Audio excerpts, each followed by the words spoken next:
ماروك أخبار يومية. السلام عليكم ورحمة الله. أوقفت عناصر الأمن الوطني بمطار مراكش المنارة مساء أمس الخميس صانع المحتوى المعروف على منصة التواصل الاجتماعي بلقب مولينكس، وذلك تنفيذا لبرقية بحث وطنية كانت صادرة في حقه خلال الأيام الماضية.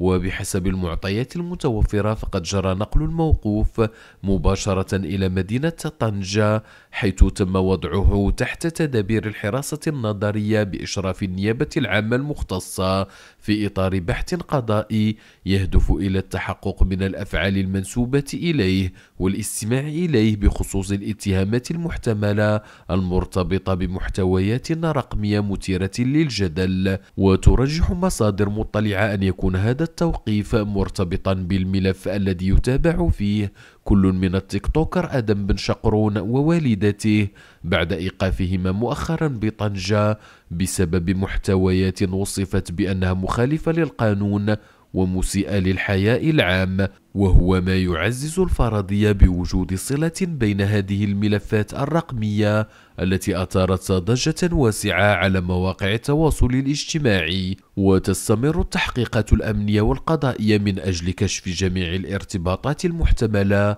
في وقت تتزايد فيه النقاشات حول حدود الحرية الرقمية والمسؤولية القانونية التي يتحملها صناع المحتوى في مواجهة ما ينشرونه ويؤثر على الرأي العام. وأنتم ما رأيكم في هذا النوع من المحتوى الذي يثير جدلا واسعا في المغرب؟